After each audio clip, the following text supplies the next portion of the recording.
Thanks for being here, and I just got country welcome home. With BJ now as your third coach, essentially since the World Cup, I know they all come off the same staff, but is there an adjustment? Is there, or does it feel like everything's just continuous, that there's a lot of continuity? I'd say feels like there's a lot of continuity. We have a really strong group. That's been one of our sort of anchors, one of our biggest strengths throughout the World Cup, through the World Cup qualifying cycle, through the matches that we've played in Nations League so far and all that. So just more of the same, I think, and we'll rely heavily on each other. This feels like the same philosophy, same strategy. I mean, I know you've only been here 1 day. Yeah, I mean, he obviously worked with Greg a lot. We're not completely, changing everything about what we're doing. So definitely continuity, like he said. So yeah, I agree with him. Thanks. Great. Damien, go ahead. Question for both of you. After coming off a long club season, how are you feeling now, and how do you feel to start getting things wrapped up as the week progresses? I'm excited to play and to compete and to be back with the national team, back on home soil, and try to win a trophy for our fans and for ourselves. Yeah, for us, especially us two, it's a blessing to be here and hopefully, get some minutes and playing with these guys again. So definitely looking forward to the week, and yeah, of course we want to win and keep our title, in the Nations League. Great. Kelly? For Christian, hi. Taking into account the first question, we saw with Anthony a little bit of a tweak on what Greg used to do, maybe a 4-4-2 or double pivot in the middle, just little tweaks of what Greg was working with before. Do you expect to see something different with BJ, or again, the same line, but do you expect something that what can BJ implement as something as I mean, like I said, I don't think it's something that's going to completely shock us or something that we're not going to be used to or have never seen before. So I think it's going to be something that's, easy to understand for everyone. We have a a style of play that we've worked on for a long time, and he's not just going to go in and change everything again. So it's going to be what we're used to. He's going to have his little ideas. He's going to speak with the team. We're all going to give our input, and we're going to be in our best shape possible once the games come around. Thank you. 1 sec, we just need to fix one thing.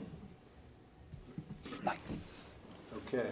Sorry for those online. Oh, wow. Maybe weren't here. You heard some groundbreaking stuff. You missed it all. We'll move on. Scott, why don't you go?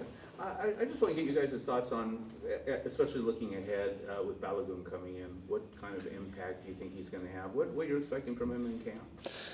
Yeah, obviously I had a preseason with him at Arsenal, and we developed a pretty good relationship, but then he left to go on loan, so he scored lots of goals in his loan spell and done really, really well. So it's someone to be excited about, and I think that knowing his personality, he'll fit in well with the group. So he's going to have to earn his right to play just like everybody else does, and when he gets his chances, hopefully he puts the ball in the back of the net. Go ahead. Yeah, for either of you guys, with the World Cup behind you, you guys showed a lot of potential. What are you looking to prove now in the next year, kind of the next few years, before 2026? Yeah, well, I think we have a nice summer ahead of us with Nations League and Gold Cup, and I hope to try to continue to win tournaments in this region, especially, and be dominant on the field. And I think we showed a lot of people around the world, especially in the World Cup, what we're all about, and just continuing to grow as a team, and once that next World Cup comes around, to be able to challenge for that one. We'll go one more in the room. Sophia? Hi, I have one for you, Matt, and one for you as well, Christian. The juxtaposition to your seasons really coming into camp. Matt, you had an unbelievable season with Arsenal, and also in that time, since joining, you've really solidified your position as number 1 here in the U.S Men's national team. How different do you feel you are after the experience you've had with Arsenal in the Premier League this season, and the impact that Mikel Arteta has had on you? I think it changed me, made me a better goalkeeper, a better person, a better player. Besides for the on the field stuff, off the field, moving to a new country, experiencing new cultures and new styles of play, a new manager with different expectations, playing with pressure, and all that kind of stuff led me into the World Cup and having a great World Cup. And I think, obviously, this season was amazing at Arsenal. I learned so much, and we won games. But I would have liked to play a little bit more. So that was, on the personal side, I didn't hit as many goals as I would have really liked to. So when you say you solidified yourself as a number one, I never really view myself as that. I always the type of person to think about how I can go one step further and keep pushing the boundaries and keep proving myself, because in my career, there's always been this blanket of lack of experience that people talk about since I was in college, then my first couple of years as a pro in MLS, then, the beginning of my career with the national team, and now with Arsenal, just trying to get more and more experience. So every time I can step on the pitch, I want to give my best performance so I can continue to grow and show that I do have experience and I have learned and I have grown and I've gotten better. Thank you. And Christian, your season was a stark contrast to kind of what Matt maybe experienced, but you've had so many great seasons as a Chelsea player.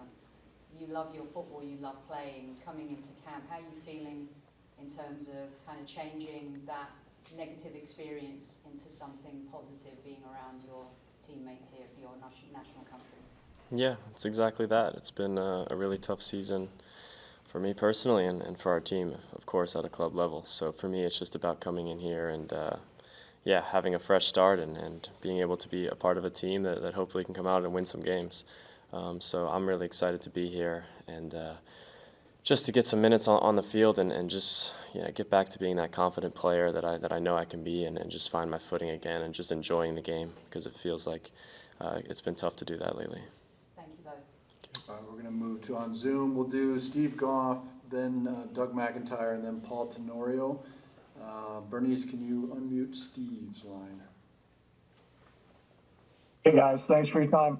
Christian, I was wondering what your thoughts are on Hudson leaving the coaching job, BJ coming in. Obviously, there's some continuity there, which I'm sure you guys embrace. But what's your take on the transitional summer and whether you guys have put in any input to the coaching search?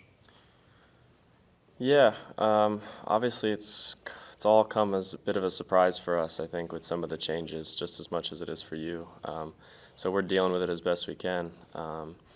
We've spoken, and given our input as much as we can. It's not our job as players to appoint a manager or whatever the deal is, but we're just here to come out and perform as best we can, no matter who the coach is. We're excited to be here and represent the Crest, and that's just how we look at it right now.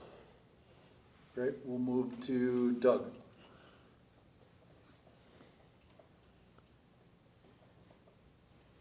Thanks, Neil. Thanks for doing this, guys. Christian, I apologize if you've been asked this already, but there's some speculation that your last game with Chelsea was your last game with Chelsea. You're under contract next year. Where do you want to be, and how do you see the summer playing out for you? Thanks so much. Yeah, it's obviously, it's been an interesting journey at club level for me. I had I thought it was a great couple of years, and the last couple of years just haven't gone at all how I've planned them to be. Right now my focus is obviously here with the national team, and like I said before, I'm just excited to get back playing and just enjoy myself and do what I love to do out on the field. From there this summer, we're obviously gonna see what happens. It's obviously very early as of right now. I'm a Chelsea player and I plan to go back, but a lot of things can happen. A lot of things can change. Great. Before we get to Paul, the next three will have Jeff Carlisle, Jonathan Tannenwald, and Andrew Jones. Paul, you're up. Thanks, Neil. Christian, kind of following up on that, summer is usually for you European-based players a chance to decompress, de-stress before you go back into the following season. When you have questions about your future, obviously you're here with the national team, like you said, how much time are you able to give yourself to kind of be on your own and decompress a bit from the way this season went? And how much does this offseason change because you do have to kind of figure out potentially what comes next and what you want out of that next step if there is a different club. Yeah, it's a tough one. I mean, it's like I said, right now, it's really in the back of my head. I'm not even, thinking about per se right now, where do I want to be next season or whatever. Right now I'm focused on the national team. I want to be here. I want to win games. That's my sole focus right now.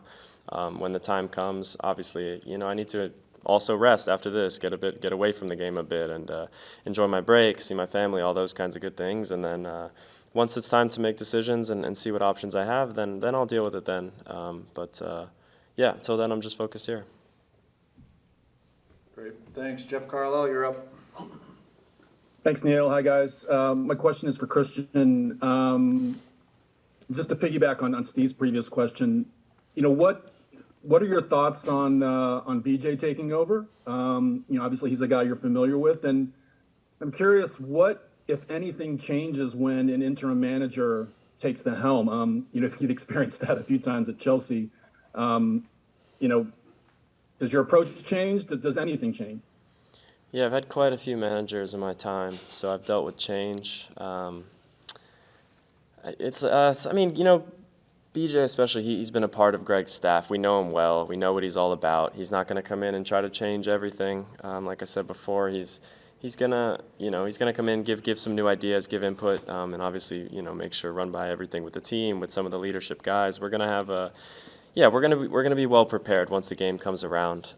It's not something that any of us have never seen before. So we're gonna give our best and help him along the way as he helps us and try to win some games. Great. Jonathan Tannenwald, you're up. Thanks, Neil. Apologies, fellas, for the background noise. Two from me, both admittedly for Christian. What do you hope to see, stylistically from this U.S. team? Obviously, winning the trophies, but what kind of soccer do you hope to see over these two games with the A squad together? And thinking about you and BJ, and the question just got asked. I know you played for a Union youth team way back in the day, and BJ was in the academy at the time. Was he out at that tournament when you were there or not? Was he out there? I gotta speak to him. He might have been. Obviously, we've spoken before. A couple of PA guys. I don't even remember it, but yeah, we know each other well enough now. We spent a couple of years together now. And what was the first question? I forget. What do you hope to see? Not just winning a trophy, obviously, but stylistically from this group of players over the two games that you're together. Yeah, I think we have a really good team that's going to be together. Obviously, some injuries here and there, some new guys as well, and I think just continuing to be an attacking style of play. We're not going to change who we are. We want to keep the ball, a possession-based team that's also can threaten in behind and cause a lot of problems. And obviously, we're bringing in Flo as well, some new targets, some guys that can change the game and are very dynamic and can score goals, and just adding all those pieces and finding a bit of a rhythm as a team and hopefully score some goals.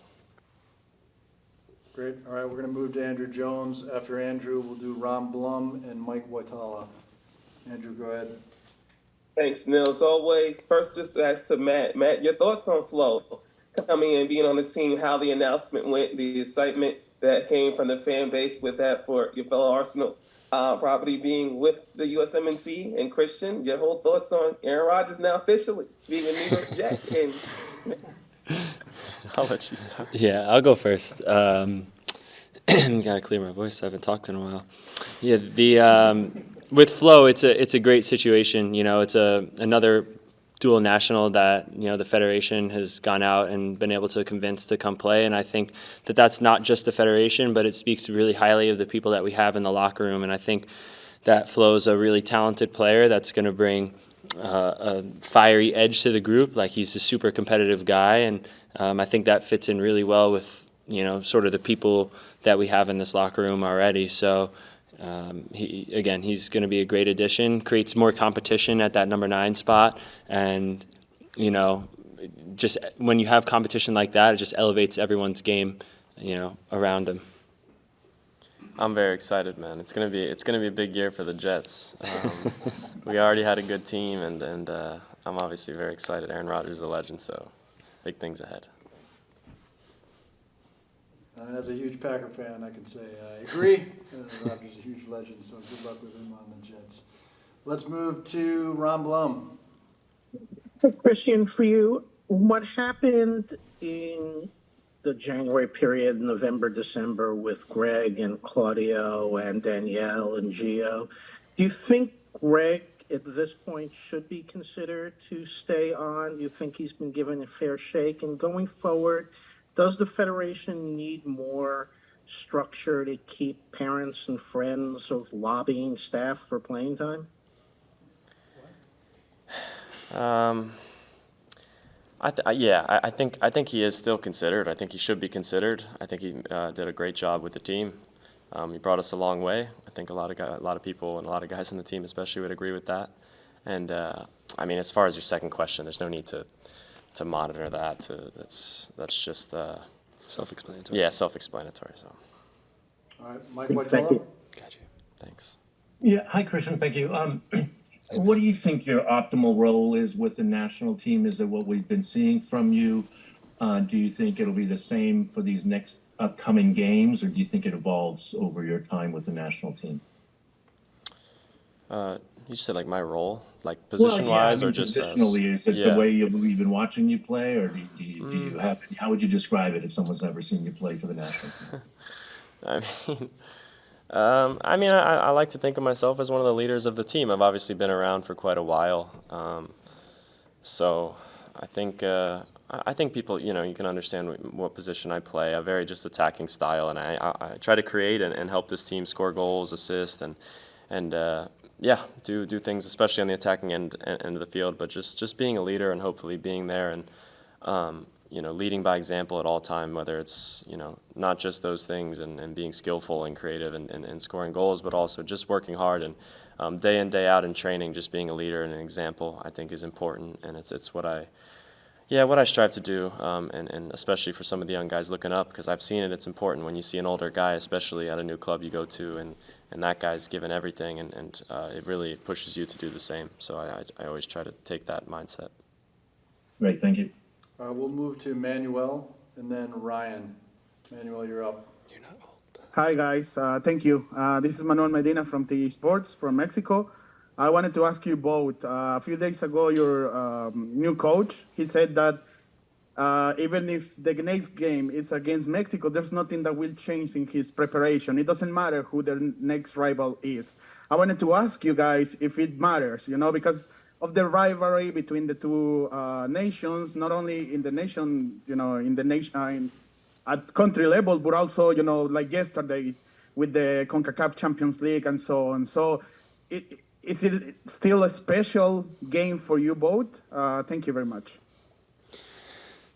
Yeah, I think it's always a special game when the U.S. gets to play against Mexico. This will only be my second time ever playing against Mexico, so I really look forward to that competition and that challenge. It's a great rivalry. It still has sparks. Obviously, you see a tremendous amount of respect on both sides as well. And I think, to go off of BJ's point, we take every game with equal importance. It's a semifinal of a continental tournament, and whoever we were playing, we were going to approach it the same way. And the U.S. Mexico rivalry has roots and it has history, but I think to his point, he's just saying we're going to prepare as we would prepare for any game, like we would prepare for our games in the World Cup or whatever it is. I don't think he's trying to downplay the passion that exists. Yeah, I agree. Of course, when we play Mexico, we're always excited. Obviously, been a rival of ours, and it's going to be a big challenge and a great game. And like you said, it's not disrespecting Mexico. They're a top opponent. We're just going to prepare like we do for any other game, which is the top level of preparation. So we're looking forward to the match. Great. We'll do the last one on Zoom is Ryan. Yeah. Thank you, Neil. This one's for Christian. Christian, I think it was last year, you spoke about there kind of being like two sides of you, where there's the soccer side and the personal side, and how you've kind of looked to balance those two sides, especially when the soccer side's kind of been going through a difficult point. So I wanted to ask, going into this summer where there is so much focus on what the next part for the soccer side is going to be, how do you kind of balance the human side of it all when you're seeing your name in social media or in reports or everything like that? How do you kind of make sure that you take care of the human side when the soccer side's kind of under the microscope like it is? I mean, I definitely, I mean, I don't keep any social media on my phone anymore, so I probably don't see as much as you guys think I do. I don't know what's going on. People will text me sometimes and be like, "You're going here?" And I'll be like, I didn't know that. So they know more than me a lot of the times. But I'm good, man. My family's healthy. I'm blessed. We hang out sometimes too. I'm we happy. hang out. It's been really nice. I'm happy to be here with the boys, with Maddie. You know, I'm doing great, and I'm excited to play with these guys this week. So.